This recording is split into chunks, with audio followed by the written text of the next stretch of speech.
श्री शिवाय नमस्तुभ्यम। आप सभी पर भोलेनाथ का आशीर्वाद सदा बना रहे। इससे पहले का अध्याय सुनने के लिए और कमेंट्स करने के लिए आप सभी का बहुत बहुत धन्यवाद। आज सुनिए सावन मास महात्म्य में आगे की कथा। साथ ही इस कथा के अंत में आज आप एक ऐसी कहानी भी सुनेंगे जिससे आप जानेंगे कि सबसे बड़ा विश्वासघाती कौन होता है, स्त्री या पुरुष। इसलिए आज की इस कथा को आप अंत तक जरूर सुनिएगा। इससे पहले के अध्याय में आपने भगवान कपर्दी की कथा सुनी थी। आगे महादेव जी कहते हैं कि महादेवी, कपर्दी का पूजन करने के बाद मनुष्य केदार लिंग के समीप जाए। कपर्दी से अग्निकोण में भीमेश्वर के समीप केदारेश्वर नामक स्वयंभू लिंग स्थित है। वह कल्प पर्यंत स्थिर रहने वाला लिंग मुझे बहुत ही प्रिय है। उस महाप्रकाशमय लिंग को वृद्धि लिंग भी कहते हैं। देवी, स्वयं मैंने भी उनकी पूजा की है। जो चतुर्दशी अर्थात शिवरात्रि को वहां निराहार रहकर जागरण करता है, उसे सनातन लोक प्राप्त होते हैं। प्राचीन युग में केदारेश्वर का नाम रुद्रेश्वर था। इस कलयुग में मिलेच्छों के स्पर्श के भय से केदार जी समुद्र के समीप इसी लिंग में लीन हो गए, इसलिए इसका नाम केदार हो गया। जो मनुष्य आहार को जीतकर माघ मास में रुद्रेश के दक्षिण भाग में 10 धनुष की दूरी पर समुद्र में स्थित पद्म केतु नामक महाकुंड में स्नान कर विधि पूर्वक रुद्रदेव की पूजा करेगा, उसे केदार यात्रा का पूर्ण फल प्राप्त होगा। उनके पूजन से ब्रह्महत्या आदि महापापों का नाश हो जाता है। प्राचीन काल में शशि बिंदु नाम से विख्यात एक चक्रवर्ती राजा थे। उनकी पतिव्रता पत्नी उन्हें प्राणों से भी अधिक प्रिय थी और राजा के पास एक सुंदर सोने से बना हुआ आकाशगामी विमान था, जिसके द्वारा वे अपनी इच्छा के अनुसार संपूर्ण लोकों में घूमते रहते थे। एक समय फाल्गुन कृष्ण पक्ष की चतुर्दशी का पर्व आने पर राजा शशिबिंदु उत्तम प्रभास क्षेत्र में आए।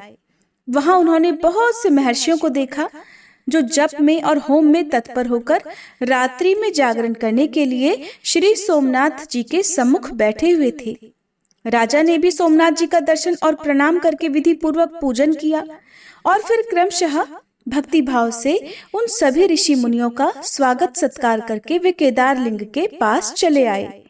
वहां विचित्र पुष्प मालाओं, नैवेद्यों तथा मनोहर वस्त्र आभूषणों से केदारेश्वर की पूजा की और वहीं एकाग्रचित्त होकर जागरण किया। तब वे सब मुनि कौतूहलवश राजा के समीप गए और इस प्रकार बोले, राजन, तुम सोमेश्वर देव को छोड़कर केदार जी के आगे जो जागरण और पूजन कर रहे हो, इसका क्या कारण है? तब राजा ने कहा, विप्रवरो, आप लोग सुनिए, ये मेरे पूर्व जन्म का वृतांत है। पहले जन्म में मैं ब्राह्मणों की पूजा करने वाला शूद्र था। मेरी जन्मभूमि सौराष्ट्र देश में थी। एक समय वहां भयंकर अनावृष्टि हुई अर्थात अकाल पड़ गया। उस समय मैं भूख से व्याकुल होकर प्रभास क्षेत्र में चला आया। वहां आने पर हरिणी के मूल भाग में स्थित एक सुंदर सरोवर पर मेरी दृष्टि पड़ी, जो राम सरोवर के नाम से प्रसिद्ध है। वह सरोवर कमल समूह से सुशोभित था। मैं थका मांदा तो था ही। उस सरोवर को देखकर मैंने उसमें स्नान किया और देवताओं तथा पितरों का तर्पण करके उसके स्वच्छ जल को पिया। इसके बाद मेरी पत्नी ने मुझसे कहा कि इन कमल पुष्पों को ले लीजिए। यहाँ से निकट ही एक सुंदर स्थान दिखाई देता है, वहां चलकर इन फूलों को बेचेंगे, जिससे कुछ भोजन की व्यवस्था हो सकेगी। अपनी पत्नी के ऐसा कहने पर मैं जल के भीतर उतरा और बहुत से कमल के फूल लेकर नगर की ओर चल दिया।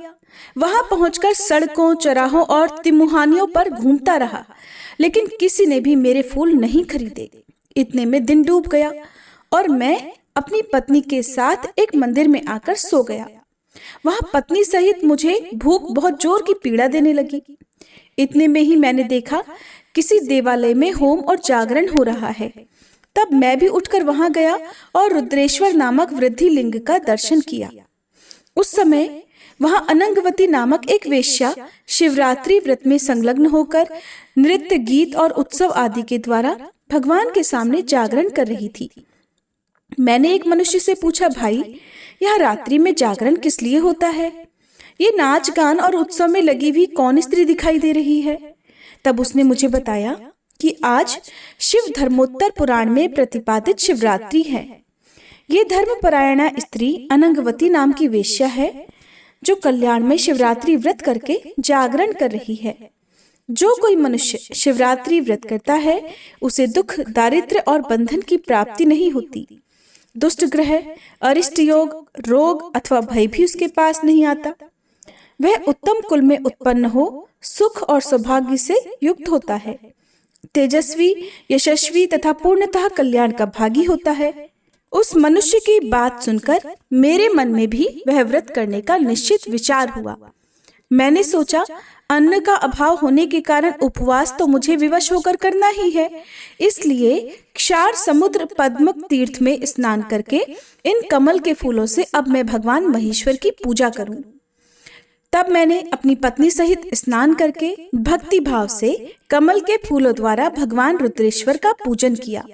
पत्नी के साथ रात भर वहां जागता रहा। सवेरा होने पर वेश्या ने मुझसे कहा, अपने फूलों का मूल्य 3 भर सोना ले लो। किंतु मैंने सात्विक भाव का आश्रय लेकर उसका दिया हुआ मूल्य स्वीकार नहीं किया। अब मैं भिक्षा मांगकर अपना जीवन निर्वाह करने लगा। बहुत समय के बाद मेरी मृत्यु हो गई।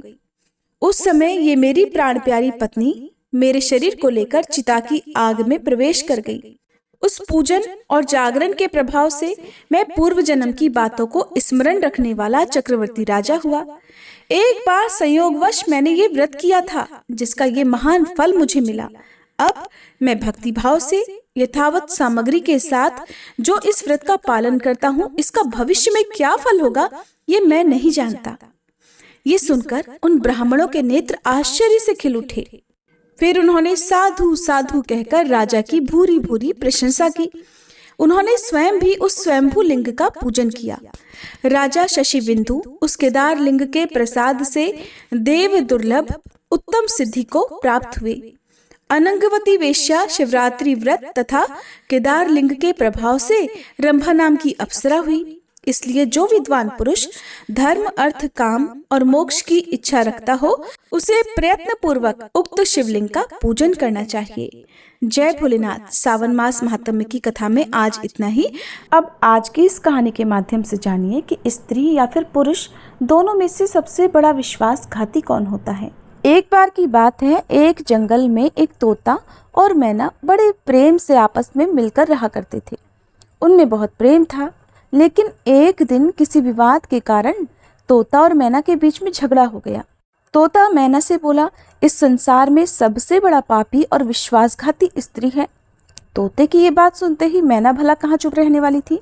उसने भी तपाक से जवाब दिया कि इस संसार में सबसे ज्यादा पापी और विश्वासघाती तो पुरुष होते हैं। दोनों में से कोई भी अपनी बात से पीछे हटने को तैयार नहीं था। बस इसी बात पर दोनों के बीच में बहुत बड़ा झगड़ा हो गया। जब वे दोनों बहुत देर तक इसी तरह वाद विवाद करते रहे, तब आखिरकार वे भगवान शिव के पास अपनी समस्या लेकर गए और कैलाश पर्वत पर विराजमान भगवान शिव को उन्होंने अपने वाद विवाद की बात बताई। भगवान शिव ने सुना तो तोते से कहा कि तोते, तुम बताओ कि तुम कैसे कह सकते हो कि इस संसार में स्त्री पुरुषों की अपेक्षा ज्यादा पापी और विश्वासघाती होती है। प्रिय श्रोताओं, अगर आप इस कहानी को सुन रहे हैं तो कहानी को पूरा जरूर सुनिएगा। अधूरा छोड़कर जाने की गलती मत कीजिएगा, क्योंकि इस पवित्र कहानी को सुनने से मनचाहे फल की भी प्राप्ति होती है। इसलिए कहानी को पूरा सुने और भोलेनाथ का अनादर बिल्कुल ना करें। भगवान शिव की ये बात सुनकर तोता बोला, प्रभु, मैं इस बारे में आपको एक कहानी सुनाना चाहता हूँ, जिससे हम सबको ये साबित हो जाएगा कि स्त्री पुरुषों की अपेक्षा ज़्यादा पापी होती है, ज़्यादा विश्वासघाती होती है। तोते की इस प्रकार बात सुनकर भगवान शिव ने कहा, ठीक है, तुम अपनी कहानी सुनाओ।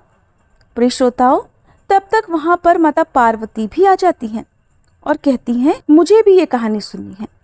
जब भी लोकहित में कोई भी बात आती है या लोकहित के लिए प्रश्न किए जाते हैं, तब भगवान शिव के समीप माता पार्वती अवश्य ही विराजमान होती हैं। जब माता पार्वती ने देखा कि तोता और मैना स्त्री और पुरुषों के विश्वासघाती होने की बात कर रहे हैं, विवाद कर रहे हैं, तब उन्हें लगा कि ये प्रसंग तो उन्हें भी जरूर सुनना चाहिए। माता पार्वती की जिज्ञासा देखकर भगवान शिव ने कहा, ठीक है देवी, आप भी सुनो। अब वह तोता भगवान शिव और माता पार्वती के सामने कहानी शुरू करता है। कहता है कि एक राज्य में एक बार उग्रसेन नाम का राजा राज्य करता था। उसके 4 पुत्र थे जो सब के सब बहुत ही बहादुर और प्रतापी थे। लेकिन सबसे छोटा राजकुमार, जिसका नाम चंद्रसेन था, वो केवल प्रतापी ही नहीं बल्कि बहुत सुंदर था। और उसकी पत्नी चंद्रप्रभा भी बहुत ही रूपवान और सुंदर थी। लेकिन वह बड़ी घमंडी थी और अपने आगे किसी दूसरी स्त्री को सुंदर नहीं मानती थी। उसे अपनी सुंदरता पर बड़ा गर्व था। एक दिन राजा उग्रसेन ने अपने बेटे चंद्रसेन को उसकी किसी बात पर नाराज होकर राज्य से निकल जाने का आदेश सुना दिया। राजा का ये आदेश सुनकर चंद्रसेन इस बात से बड़ा चिंतित हो गया। तब चंद्रसेन अपने महल में गया और उदास होकर बिस्तर पर लेट गया। उधर चंद्रसेन को उदास देखकर उसकी पत्नी ने पूछा कि आप उदास क्यों हैं और आपका चेहरा इतना मुरझाया हुआ क्यों है? राजकुमार होकर भी आप इस प्रकार परेशान लग रहे हैं, क्या बात है? तब चंद्रसेन सोचने लगा कि मैंने तो बहुत बुरा किया है, और फिर उसने अपनी सारी बात अपनी पत्नी को बता दी। सुनते ही उसकी पत्नी उसी समय मूर्छित हो गई। फिर तो दासियों ने चंद्रप्रभा पर पानी का छिड़काव किया, तब कहीं जाकर उसे होश आया। होश में आते ही चंद्रप्रभा ने अपने पति राजकुमार चंद्रसेन से कहा कि आप मुझे छोड़कर परदेश चले जाएंगे, फिर भला मैं आपके बिना कैसे जी पाऊंगी? मैं भी आपके साथ चलूंगी। तब राजकुमार रानी को समझाते हुए कहने लगा, तुम मेरे साथ कैसे चल सकती हो, क्योंकि दूसरे राज्य में तो बहुत सारी परेशानियां होती हैं और तुम नरम नाजुक महलों में रहने वाली, महलों के बिना ये कष्ट कैसे सह पाओगी? फिर तो राजकुमार की बात सुनकर रानी चंद्रप्रभा कहने लगी, चाहे हम किसी भी राज्य में क्यों न चले जाएं, अगर हम दोनों साथ में रहेंगे तो एक दूसरे के साथ रहते हुए बड़े से बड़ा दुख भी हमें सुख में लगेगा। महल के सुख बिना आपके जंगल के दुखों से अधिक डरावने लगेंगे, इसलिए मैं तो आपके साथ चलूंगी। और ऐसा कहकर रानी चंद्रप्रभा रोने लगी। तोता कहने लगा कि प्रभु, रानी चंद्रप्रभा की आंखों में आंसू देखकर राजकुमार चंद्रसेन ने सोचा कि ये मेरे बिना नहीं रह सकती, इसलिए मुझे इसे यहाँ अकेला तड़पते हुए छोड़कर जाना भी सही नहीं होगा। इन सभी बातों को सोचते हुए राजकुमार चंद्रसेन ने अपनी पत्नी से कहा कि तुम उदास मत हो, मैं तुम्हें साथ लेकर जाऊंगा। बस पति की इस बात से ही चंद्रप्रभा खुश हो गई। अब वह भी अपने पति के साथ जाने की तैयारी करने लगी। फिर अगली सुबह वे दोनों पति पत्नी राज्य से बाहर निकलकर एक जंगल में पहुंच गए। चलते चलते थकने के कारण उन्होंने एक बरगद के पेड़ के नीचे विश्राम करने का निर्णय लिया। चलते चलते वे बहुत थक गए थे। ठंडी हवा के झोंकों से उन्हें तुरंत ही नींद आ गई, लेकिन भाग्य को तो कुछ और ही मंजूर था। थोड़ी ही देर बाद कहीं से एक सांप ने आकर रानी के पैर में काट लिया। फिर तोता भगवान शिव से कहता है कि हे प्रभु, अब आगे भी सुनिए। सांप के डसते ही रानी तड़पने लगी तो चंद्रसेन की आंख खुल गई। रानी को इस प्रकार तड़पता हुआ देखकर और सांप को वहां से जाता हुआ देखकर चंद्रसेन सारी बात समझ गए और बड़े बेचैन हो गए। थोड़ी ही देर बाद देखते ही देखते रानी की मृत्यु हो गई। इस प्रकार मृतक रानी को देखकर अब चंद्रसेन को बड़ा दुख हुआ और वह बड़ी जोर जोर से ऊंचे स्वर में विलाप करने लगा। उसका रोना सुनकर जंगल के जीव जंतु उसे खाने के लिए वहां आ गए। तब चंद्रसेन ने मन ही मन सोचा कि मेरी पत्नी, मेरी जीवन संगिनी तो मर ही गई है, अब मैं भी जीकर क्या करूंगा। ऐसा सोचकर वह रानी के शव के पास से उठा और जंगल में लकड़ियां इकट्ठी करने चला गया। रो रो कर कहता जाता कि मैं भी रानी की चिता में जलकर मर जाऊंगा। उसका विलाप सुनकर उसी समय स्वर्ग से एक देवदूत वहां आया और राजकुमार को इस प्रकार रोता हुआ देखकर उसके मन में दया आ गई। देवदूत राजकुमार चंद्रसेन के पास जाकर पूछता है कि तुम क्यों रो रहे हो, तुम्हारा दुख क्या है? तब राजकुमार चंद्रसेन ने देवदूत से कहा, मैं इस समय बहुत दुख में हूँ और मेरे पास इस दुख को सहन करने की शक्ति ही नहीं है। मैं चाहता हूँ कि ये धरती फट जाए और मैं इसमें समा जाऊं। राजकुमार की बात सुनकर देवदूत ने कहा, अच्छा भाई, पहले मुझे अपना हाल तो बताओ, शायद मैं तुम्हारी मदद कर सकूं। तब चंद्रसेन ने देवदूत को बताया कि मैं एक राजकुमार हूँ, राजा उग्रसेन का बेटा हूँ। मेरे पिता ने मुझे राज्य छोड़ने के लिए कहा था, इसलिए मेरी पत्नी और मैं इस जंगल में चलते चलते यहाँ आ गए और यहाँ आकर मेरी पत्नी को एक सांप ने काट लिया और उसकी मृत्यु हो गई। और अब उसी के अंतिम संस्कार के लिए मैं ये लकड़ियां इकट्ठी कर रहा हूँ, ताकि मैं अपनी पत्नी के साथ ही चलकर अपने आप को भी भस्म कर सकूं। तोता आगे कहता है, हे प्रभु, अब आगे भी सुनिए। राजकुमार चंद्रसेन की बातों को सुनकर देवदूत समझाने लगा कि राजकुमार, ये संसार है, यहाँ तो इंसानों का आना जाना लगा ही रहता है। इस शरीर को तो एक दिन सबको त्याग ही देना होगा। इस बात को तुम भी जानते हो कि संसार में कोई भी किसी के साथ नहीं आता और ना ही किसी के साथ जाता है, फिर भी तुम मूर्खों की तरह बातें कर रहे हो। अरे अगर तुम जीवित रहोगे तो बहुत सारी रानियां तुम्हें मिलेंगी, इसलिए मेरे कहने पर मरने का विचार छोड़ दो। इस मानव शरीर को प्राप्त करने के लिए देवता भी बहुत इच्छुक होते हैं, तो फिर इस शरीर को क्यों नष्ट करना चाहते हो? इस प्रकार देवदूत के शब्दों को सुनकर चंद्रसेन कहने लगा कि आपने जो भी बातें कही हैं वो बिल्कुल सत्य हैं, किंतु ऐसी पतिव्रता पत्नी मुझे किसी जन्म में भी नहीं मिलेगी, इसलिए मैं तो इसी के साथ मरूंगा। अब देवदूत ने चंद्रसेन के विचारों को जान लिया कि ये अपनी पत्नी के बिना नहीं जी पाएगा। तब देवदूत ने चंद्रसेन से कहा कि राजकुमार, तुम्हारी पत्नी को जीवित करने के लिए केवल एक ही उपाय है, तुम मेरी बातों को ध्यान से सुनो। अगर तुम इस उपाय को कर सकते हो तभी तुम्हारी रानी जीवित हो सकती है। तब चंद्रसेन ने कहा, महाराज, आप जो कुछ भी कहेंगे मैं वो सब करने के लिए तैयार हूँ, आप तो बस मेरी पत्नी को जीवित कर देना। तब देवदूत ने कहा कि तुम्हारी रानी की आयु केवल 20 वर्ष की थी, जिसको इसने बिता दिया है। इसके बदले तुम्हारी उम्र 70 वर्ष की है, जिसमें से 30 वर्ष बीत चुके हैं। तुम्हारे जीवन काल में बस अब 40 वर्ष शेष हैं, यानी कि तुम्हें 40 साल और जीने का अवसर है। अगर तुम अपनी पत्नी को आधा अपने जीवन का समर्पण कर देते हो तो तुम दोनों की आयु एक बराबर हो जाएगी। अगर तुम ये बात मान लो तो तुम्हारी रानी जल्दी ही पुनर्जीवित हो जाएगी। इस तरह देवदूत की बात सुनकर राजकुमार चंद्रसेन ने कहा कि महाराज, मुझे ये बात स्वीकार है। राजकुमार के ऐसा कहते ही देवदूत ने चंद्रसेन के हाथ में पवित्र जल दिया और 20 वर्षों तक रानी के पैरों में डालने का संकल्प लिया। अब जैसे ही चंद्रसेन ने संकल्प लिया कि वह जल को रानी के पैरों पर डालेगा, देवदूत ने कह दिया कि पानी को पैरों पर डालने से पहले मेरी एक बात को ध्यान से समझ लो। इसमें एक गुप्त रहस्य भी है। अभी तो तुम्हें रानी की आवश्यकता है, तो तुम इस पवित्र जल को रानी के ऊपर डाल सकते हो, लेकिन भविष्य में अगर रानी की आवश्यकता ना पड़े तो तुम अपने संकल्प को वापस भी ले सकते हो, और जब तुम ये संकल्प वापस ले लोगे तो तुम्हारी रानी की तुरंत मृत्यु हो जाएगी। लेकिन हाँ, एक बात का हमेशा ध्यान रखना, इस संकल्प को कभी वापस ना लेने की बात रानी से मत कहना, वरना तुम अपने संकल्प को वापस नहीं कर सकोगे। हमेशा ध्यान रखना कि जीवन में कुछ बातें हमेशा छुपा कर रखनी चाहिए, क्योंकि कभी कभी ये बातें काम भी आ सकती हैं। राजकुमार को इतना समझाकर देवदूत ने पवित्र जल राजकुमार को दिया और वहीं अंतर्ध्यान हो गए। राजकुमार चंद्रसेन ने संकल्प लेकर जैसे ही वह पवित्र जल अपनी रानी के पैरों पर डाला, वह तुरंत पुनर्जीवित हो गई।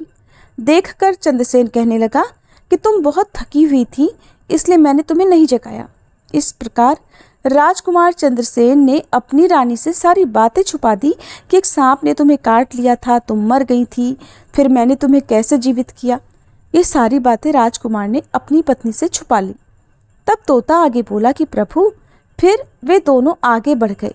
बहुत दिनों के बाद उन्होंने एक बहुत ही सुंदर जगह को देखा। एकदम शांत शीतल वातावरण था। उसी जगह पर एक युवा साधु की कुटिया थी।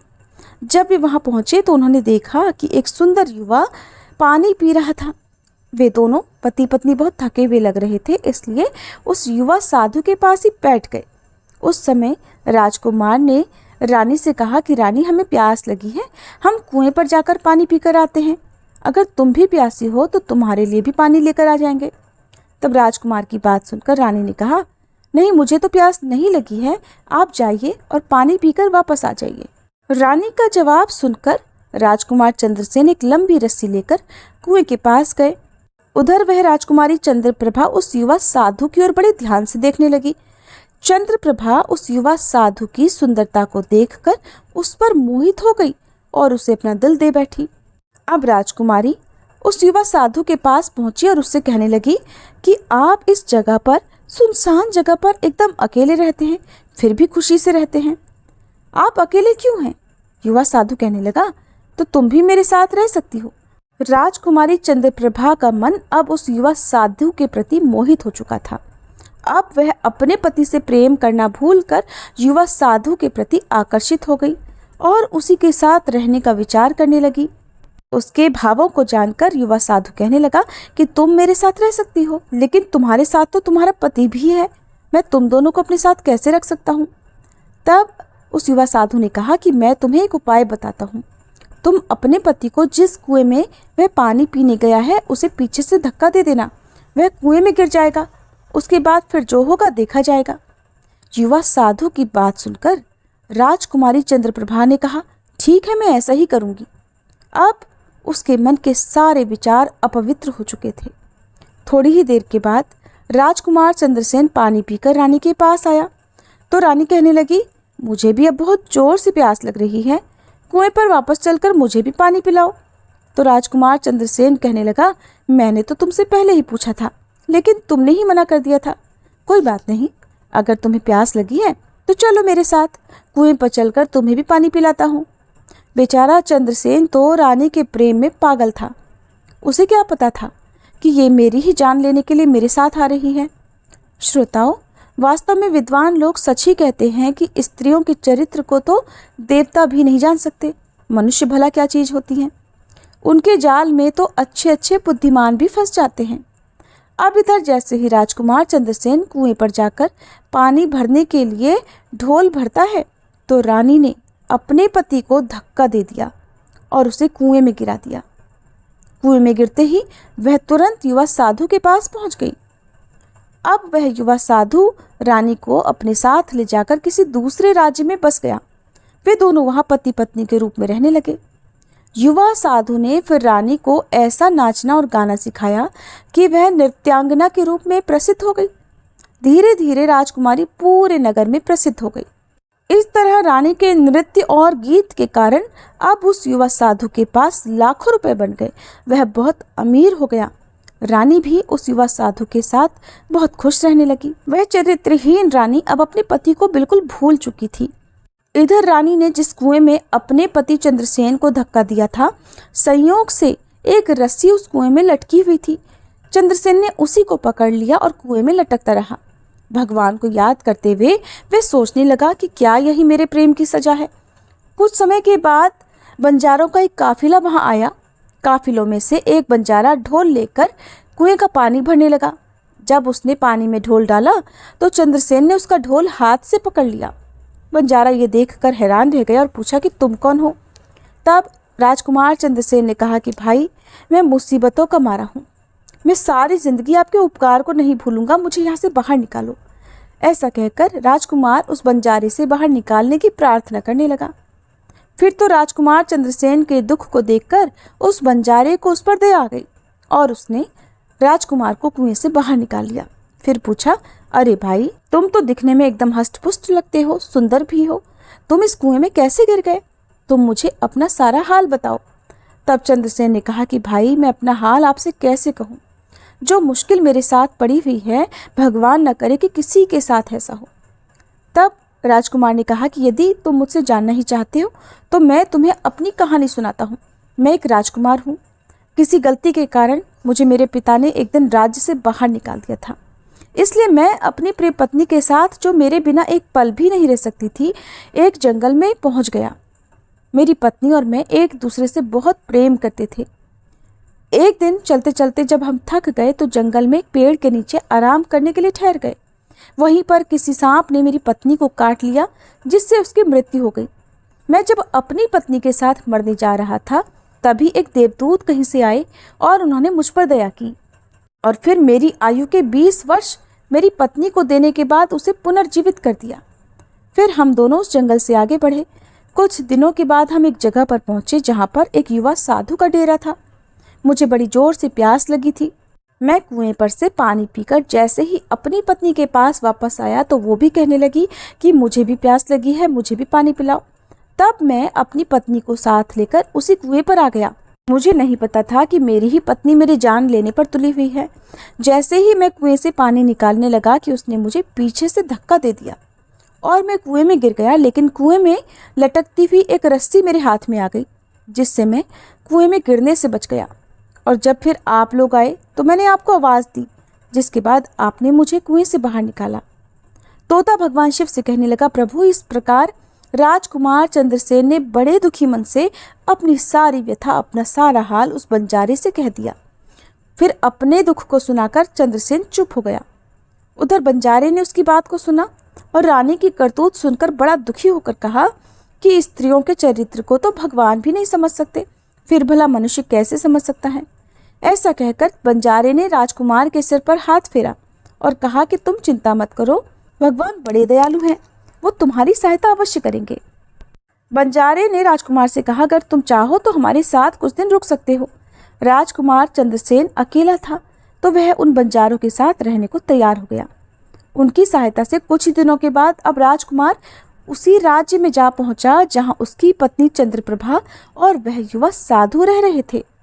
उस राज्य को देखकर बंजारे ने कहा, भाई, मेरी तो इच्छा है कि मैं कुछ दिन इसी राज्य में रहूं। बंजारा कहने लगा, आप जैसा चाहें, मुझे कोई आपत्ति नहीं है। फिर राजकुमार चंद्रसेन बंजारे से विदा लेकर उसी राज्य में आ गया और काम की तलाश में घूमने लगा। कुछ ही दिनों के बाद राजकुमार की मेहनत रंग लाई। उसे एक बड़े व्यापारी ने अपने यहाँ नौकरी पर रख लिया। इस तरह राजकुमार चंद्रसेन अब उस व्यापारी के पास रहकर काम करना शुरू कर देता है। वह राजकुमार अब व्यापारी के साथ रहकर अपने कर्तव्यों को, अपनी जिम्मेदारियों को बड़ी मेहनत से पूरा कर रहा था। राजकुमार ने अपना वास्तविक परिचय किसी को नहीं दिया था। राजकुमार की इस कठिन मेहनत, लगन और ईमानदारी को देखकर व्यापारी उससे बड़ा प्रसन्न हुआ और उसने चंद्रसेन का खूब सम्मान किया। फिर उसे अपने यहाँ एक बड़ा पद दे दिया। इस प्रकार राजकुमार चंद्रसेन के दिन बड़ी खुशी खुशी गुजरने लगे। लेकिन राजकुमार अब भी अपनी पत्नी चंद्रप्रभा को नहीं भूला था। एक दिन की बात है, नगर के राजा के यहाँ पर राजकुमारी चंद्रप्रभा के नृत्य का आयोजन हुआ। राजा ने उस शहर के सभी बड़े व्यापारियों और सेठों को अपने यहाँ पर नृत्य देखने के लिए आमंत्रित किया। जब राजकुमारी चंद्रप्रभा का नृत्य होने वाला था, तब शहर के सभी व्यापारी और सेठ साहूकार राजा के यहाँ समय पर पहुंच गए। राजकुमारी चंद्रप्रभा अपने वास्तविक परिचय को छुपाकर उस युवा साधु के साथ रह रही थी। उसने अपने अतीत के बारे में किसी को भी नहीं बताया था। राजकुमारी चंद्रप्रभा के नृत्य की बात, जिससे वह राजकुमार अनजान था, उसने भी सुनी थी। चंद्रसेन, जो चंद्रप्रभा के नृत्य और गायन की प्रशंसा सुनता था, उसने सोचा कि मुझे भी इस नृत्य को देखना चाहिए। वो भी राजा के दरबार में सेठ के साथ पहुंच गया। चंद्रप्रभा ने सभी के सामने राज दरबार में बड़ा ही सुंदर अप्सरा के समान नृत्य किया और उसकी सुरीली आवाज में उसने कई सुंदर रागों को भी प्रस्तुत किया। उसकी सुरीली आवाज को सुनकर राज दरबार में उपस्थित सभी लोग आश्चर्यचकित रह गए और सभी ने उसे खूब इनाम दिया। इसके साथ ही राजा से लेकर प्रजा तक सभी ने उसकी प्रशंसा भी की। राजकुमार चंद्रसेन ने भी अपने हाथ की अंगूठी निकाली जिसमें हीरा जड़ा हुआ था। फिर उसे उतारकर उसने रानी चंद्रप्रभा को भेंट कर दिया। रानी चंद्रप्रभा ने जैसे ही उस अंगूठी को देखा, तुरंत पहचान गई और मन ही मन कहने लगी, ये तो बहुत बड़ा आश्चर्य हो गया कि मेरा पति जिंदा है और यहाँ पहुँच गया है। अब तो वो मुझे नहीं छोड़ेगा, इसलिए मुझे अब कुछ ऐसा करना चाहिए जिससे वो मारा जा सके। उसने मन ही मन सोचा, मैं यहाँ के राजा को एक सुरीला गाना और नृत्य दिखाऊंगी जिससे वह प्रसन्न होकर मुझसे कुछ मांगने के लिए बोलेंगे। तब मैं राजा के आदेश से अपने पति को फिर से मरवा दूंगी। वह तो हर हाल में अपने पति से छुटकारा पाना चाहती थी। तब उसने राजा के सामने एक बहुत ही सुंदर गायन और नृत्य प्रस्तुत किया। आखिरकार वही हुआ जो चंद्रप्रभा ने सोचा था। राजा बहुत खुश हुआ। वह चंद्रप्रभा से कहने लगा कि मैं तुमसे बहुत खुश हूँ, तुम मुझसे क्या मांगना चाहती हो मांग सकती हो। तब चंद्रप्रभा ने कहा, हे राजन, अगर आप मुझसे प्रसन्न हैं तो सबसे पहले मुझे वचन दीजिए और फिर उसके बाद जो कुछ मैं मांगूंगी आप मुझे वही देंगे। वचन देने के बाद चंद्रप्रभा ने राजा से कहा कि महाराज, इस सभा में एक चोर है, आप कृपया उसे फांसी की सजा दे दीजिए। राजा ने कहा, ठीक है, उसे फांसी की सजा दे दी जाएगी, लेकिन तुम उस चोर को मेरे सामने लेकर आओ। रानी ने देखते ही देखते राजकुमार चंद्रसेन का हाथ पकड़ा और उसे राजा के सामने ले गई। राजा ने भी तुरंत अपने सैनिकों को आदेश दिया कि उस चोर को जल्लादों के पास लेकर जाओ और फांसी पर चढ़ा दो। इसी बीच राजकुमार चंद्रसेन का सेठ भी वहां पहुंच गया, जिसके पास चंद्रसेन काम किया करता था। वह डरकर चंद्रसेन के पास गया और पूछने लगा कि तुमने क्या चुराया था इसका, जो ये तुम्हें मारना चाहती है। चंद्रसेन ने अपने मालिक सेठ से कहा कि सेठ जी, मैंने कुछ नहीं चुराया, बस आप इस राजा को केवल ये बता दो कि वो मेरी 2 बातें सुन ले, तभी मेरी जान बच सकती है। चंद्रसेन की बातें सुनकर वह सेठ अपने साथी व्यापारियों और साहूकारों के पास गया। सभी ने मिलकर सलाह मशविरा किया। तब उन्होंने कहा कि मित्रों, या तो राजा न्याय करे या फिर हम सभी इस शहर को छोड़कर कहीं और चले जाएंगे। इस प्रकार सभी व्यापारी राजा के पास गए और राजा से बोले, महाराज, चंद्रसेन बिल्कुल निर्दोष है, उसे मार देने का आपका आदेश है, लेकिन वो कह रहा है कि वो अपनी 2 बातें आपसे कहना चाहता है। फिर भी यदि आपको लगे कि उसने अपराध किया है तो आप उसे फांसी जरूर दे देना, लेकिन मेरे मरने से पहले राजा केवल मेरी 2 बातों को जरूर सुन ले। तब राजा ने व्यापारियों की बात सुनकर कहा, ठीक है, चंद्रसेन को बुलवाया जाए। तब राजा के सिपाही चंद्रसेन को लाकर राजा के सामने खड़ा कर देते हैं। राजा ने चंद्रसेन से कहा, कहो तुम जो कुछ कहना चाहते हो।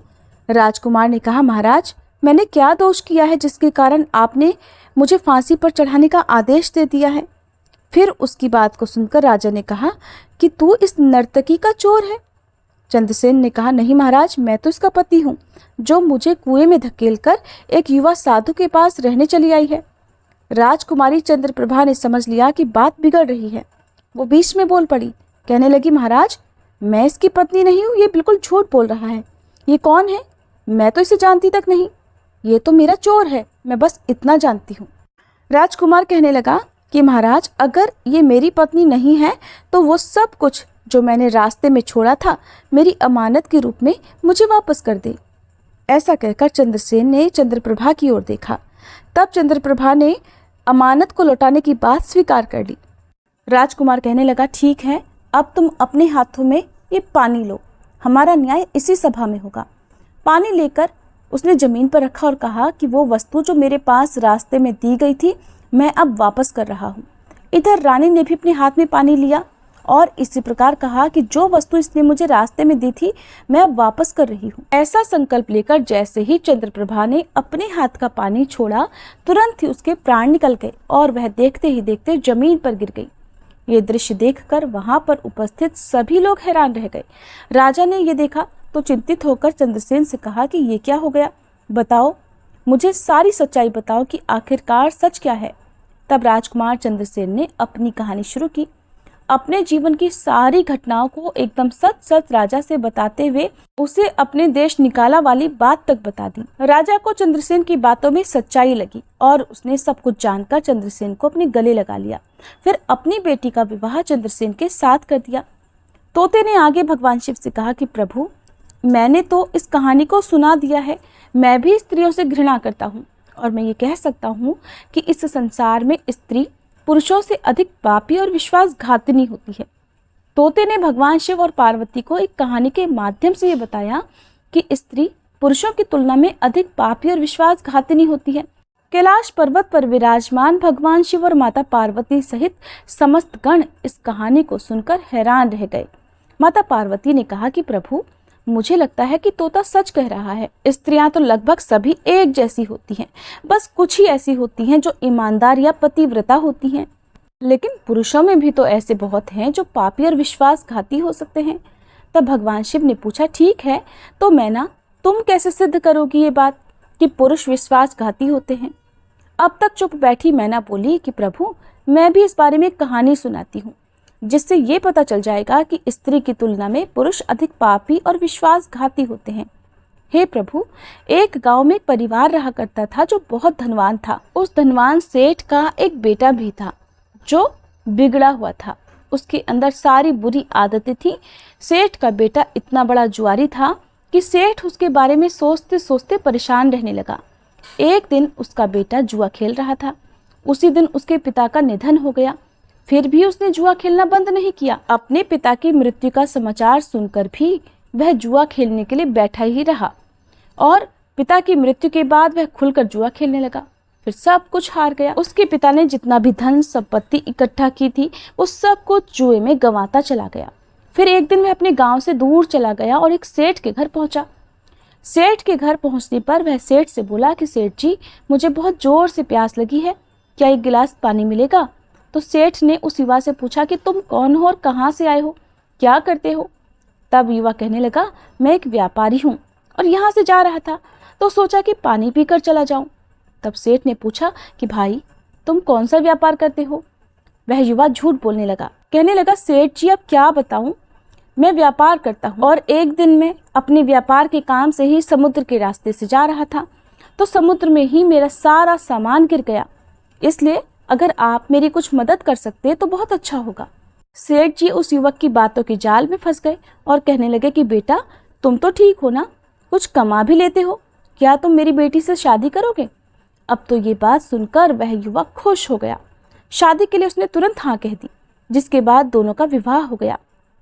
मैना कहती है कि प्रभु, इस प्रकार सेठ अपनी बेटी को धन के साथ विदा कर देते हैं। उधर वह निकम्मा, आलसी और बुरी आदतों वाला लड़का बस केवल धन के लिए ही विवाह करना चाहता था, उसने वो भी कर लिया। अब विवाह के बाद जब वह युवा सेठ की लड़की को साथ लेकर जा रहा था तो रास्ते में एक जंगल पड़ा।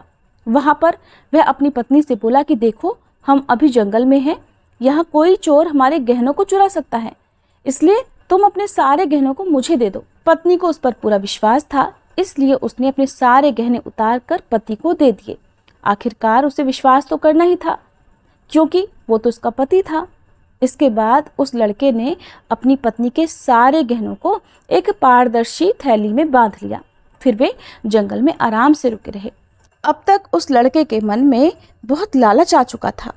उसने अपनी पत्नी के साथ एक दासी भी थी जिसे सेठ ने अपनी लड़की के साथ ही भेजा था, उसका गला दबाकर हत्या कर दी।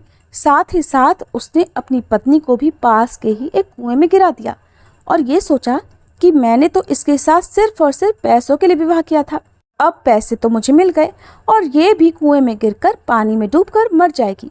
इस तरह सोचकर वह लड़का वहां से चला गया, लेकिन उसकी पत्नी मरी नहीं। वो कुएं से बाहर निकलने के लिए लगातार आवाज देती रही। कुएं के पास से एक आदमी जा रहा था। जब उसने कुएं में से किसी महिला की आवाज सुनी तो उसने झटपट महिला को कुएं से बाहर निकाल दिया। कुएं से बाहर निकालने के बाद महिला ने अपनी सारी बातें उस व्यक्ति को बता दी और उस व्यक्ति ने उस महिला को उसके पिता सेठ के यहाँ पहुँचा दिया। जब वह अपने पिता के घर पहुँची तो उसके पिता ने पूछा कि तुम्हारे साथ क्या हुआ? उसने कहा कि पिताजी, जंगल में कुछ चोरों ने हम पर हमला किया और दासी को मार दिया, मुझे कुएं में धकेल दिया और पति के बारे में मुझे कुछ पता नहीं है। बेटी की ये बात सुनकर सेठ जी कहने लगे कि बेटी, कोई बात नहीं, भगवान सब ठीक करेंगे। मैना आगे कहती है कि प्रभु, यहाँ पर मैं ये कह सकती हूँ कि इस दुनिया में स्त्री और पुरुष दोनों ही विश्वासघाती और पापी हो सकते हैं। अब आपके हाथ में न्याय का फैसला है। मैंने भी आपको एक कहानी सुनाई है और तोते ने भी आपको एक कहानी सुनाई है। अब प्रभु, आप ही न्याय कीजिए। उस युवक ने अपनी पत्नी को मारा और उसका सारा सामान लेकर चला गया। तब तोता और मैना की कहानी सुनकर भगवान शिव कहने लगे, ठीक है तोता और मैना, मैंने तुम्हारी कहानी को ध्यान से सुना है। अब मैं तुम्हारा न्याय भी करता हूँ कि सच में इस संसार में स्त्री और पुरुषों के बीच ज्यादा पापी या विश्वासघाती कौन होता है। भगवान शिव कहते हैं कि अब आप सभी ध्यान पूर्वक सुनो। बिना किसी शंका के ये सत्य है कि इंसान की सोच उसके स्तर से नीचे जा सकती है और वही पापी और विश्वासघाती होता है, फिर चाहे वो स्त्री हो या पुरुष। इंसान को किसी भी प्रकार के पाप को करने से पहले ये सोच लेना चाहिए कि क्या वो सही है या नहीं। पापी और विश्वासघाती होने की कोई जाति नहीं होती, यह इंसान की सोच और कुरीतियों का परिणाम होता है। वास्तव में इंसान की सोच उसके स्तर से नीचे जा सकती है और यही सोच किसी को भी पापी या विश्वासघाती बना सकती है। इसलिए ये कहना बिल्कुल ठीक नहीं होगा कि केवल स्त्री ही विश्वासघाती या पापिनी होती है या केवल पुरुष ही पापी या विश्वासघाती होते हैं। ये समय है और ये सोच पर निर्भर करता है। ये थी आज की कहानी। उम्मीद है आपको पसंद आई होगी।